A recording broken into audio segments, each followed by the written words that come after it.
Hello everyone, welcome back to our channel Mehul blog. আমরা সবাই আশা করি খুব ভালো আছো। তো আজকে আমি একটা সানডে ব্লগ তোমাদের সাথে শেয়ার করতে চলেছি। সকালবেলা ঘুম থেকে উঠে বরের সাথে ঝগড়া ঝামেলা কমপ্লিট করে, মানে ডেলি রুটিন সেরে এখন আমি একদিকে ভাত বসিয়েছি আর একদিকে একটু কালকে রাত্রে ডিনারে আমাদের চিকেন স্টু করা হয়েছিল, তো ওই চিকেন স্টুটা ছিল, তো সেই স্টুটা আমি একটু গরম করে নিয়েছি। ওটা এখন সবাইকে ব্রেকফাস্টে দিয়ে দেবো। তারপরে সারাদিন কী কী করছি তোমাদের সাথে শেয়ার করব। তো ব্লগটাকে লাস্ট অবধি দেখো। আর যদি আমার চ্যানেলটাকে এখনও সাবস্ক্রাইব না করে থাকো তাহলে please do subscribe my channel and hit the notification bell, otherwise you will miss my videos. তো চলো দেখতে থাকো লাস্ট।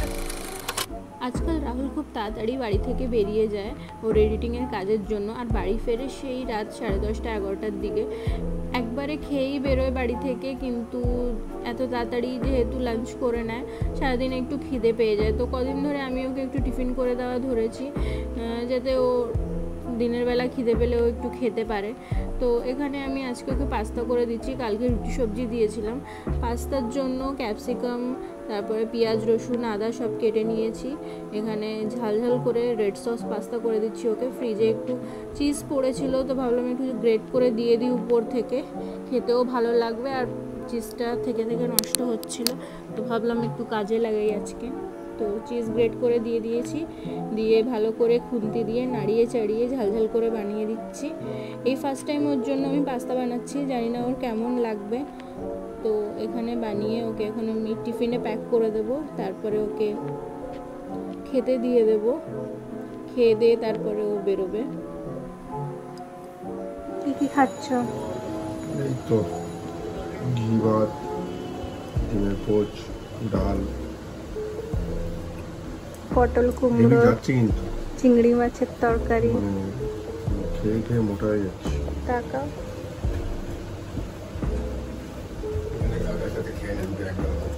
বাবা, দুটো লঙ্কা।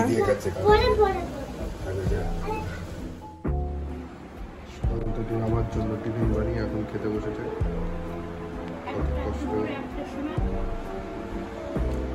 এই যে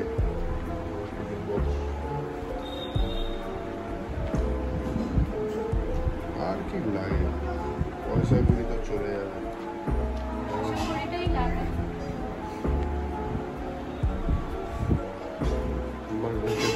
नाम भी नहीं रहता, बॉडी बन जाते।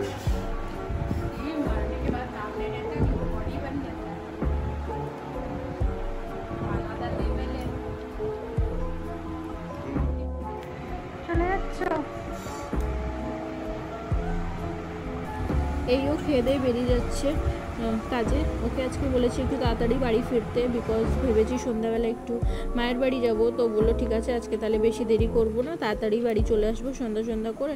তো বাড়ি আসলে তারপরে দুজনে আবার রেডি হয়ে একটু মায়ের বাড়ি যাব। গিয়ে আমি কদিন থাকবো ভেবেছি, ও থাকবে না, হয়তো আজকে যাবে, গিয়ে কালকে আবার চলে আসবে।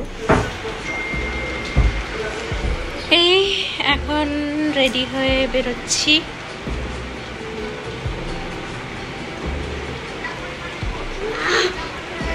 বিয়ের আগে পারলে সপ্তাহে 4 দিন অশোকনগর যেত, আর এখন তো এত ব্যস্ত মানুষ, খুঁজেই পাওয়া যায় না।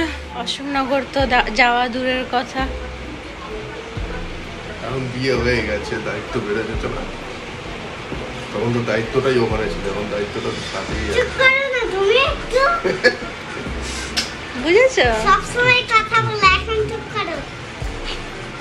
এখন তো বেশি কথা বলতে হবে। তুইও বল, তুই যাবি কি? চল আমাদের সাথে। কেন যাবি না? ওখানে মোমো আছে, খেলা করবি। ভালো লাগবে। কি আছে? হ্যাঁ, এখন আমরা চলে এসেছি বারাসাত স্টেশনে। এখান থেকে ফার্স্টে টিকিট কাটবো, কেটে তারপর 4 নম্বর প্ল্যাটফর্মে গিয়ে অশোকনগর যাওয়ার ট্রেন ধরবো। বিয়ের আগে কত রাহুল অশোকনগর যেত, বিয়ের আগে ঠিক বলবো না, যখন আমাদের নতুন প্রেম স্টার্ট হয় তখনের কথা বলছি। খুব ঘন অশোকনগর যেত আমার সাথে দেখা করতে। তারপরে আস্তে আস্তে জিনিসটা কমে যায়, বিকজ ওর কাজের চাপ বাড়ে। আমার জিনিসটা ভালো লাগে না, স্বাভাবিক, সবারই ভালো লাগে না যখন বয়ফ্রেন্ড ওর বর সময় দেওয়া কমিয়ে দেয়।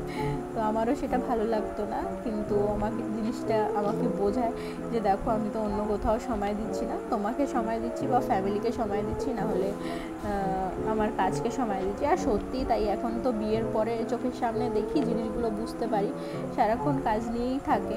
তো কাজের চাপটা যেহেতু বেড়েছে সেই জন্য ওর এই সময় দেওয়াটা একটু কমে গেছে।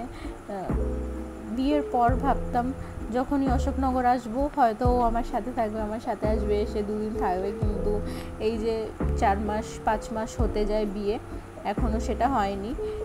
এই কতদিন পর একদিন সময় বের করে আমাকে দিতে এসছে। হয়তো আজকে রাতটা থাকবে, কালকে সকালে আবার বা কালকে বিকালে আবার ফেরত বারাসাত চলে যাবে।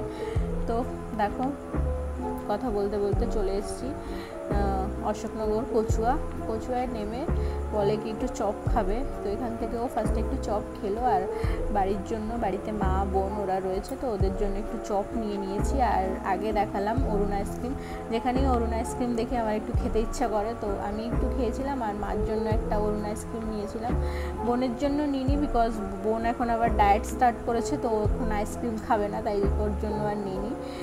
আর এখানে চলে এসেছি বাড়িতে, এখন বাড়ি এসে চপগুলো মাকে দিলাম, মা বের করে দিল। তো একটু চপ খাবো, চপ খেয়ে অনেক দিন পর মার সাথে দেখা হয়েছে, আমরা 3 জন বসে গল্প করছি। বাবা এখনও বাড়ি আসেনি, বাবা একটু রাত করেই 9টা সাড়ে 9টার দিকে বাড়ি আসে। তো এখন বাবা যখন বাড়ি এসছে তারপর আমরা খেয়ে দে এখন মাকে আইসক্রিমটা দিয়েছি, মা আইসক্রিম খাচ্ছে। ভালো লাগছে মা? পুরো মনে হচ্ছে টিভি সিরিয়াল এরকম করে খায় না, করে খাচ্ছে একটা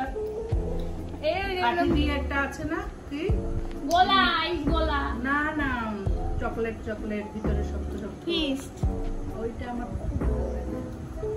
এরকম করে খাচ্ছে। ভালো তো কিচ্ছু ভালো লাগে না। এরকম করে বানাচ্ছে, কি ফিল চিনি দিলেও ভালো লাগে না, এমনিও ভালো লাগে। দাও বাবাকে দাও। ভালো লাগাই ফল দেওয়া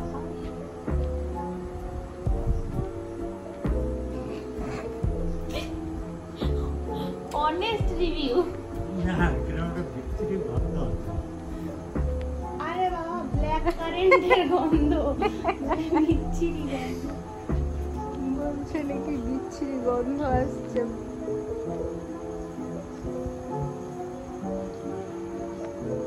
মা চাচ্ছিল বাবা কামড়ে খেয়ে নিল,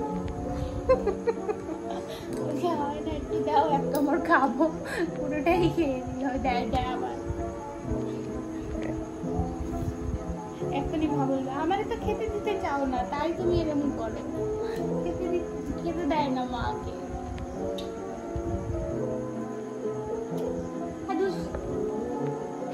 আমার মেয়ে এনেছে এইসব কেটে দিতে মাদার্স ডে স্পেশাল।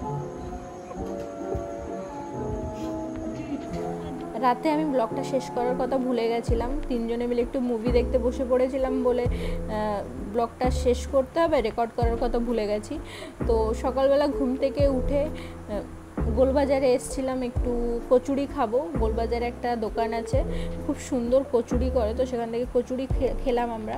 ব্লগটা আজকে এখানেই শেষ করছি, ভালো লাগলে লাইক কমেন্ট সাবস্ক্রাইব করে দিও। দেখা হবে আবার নতুন একটা ব্লগে। Thanks for watching.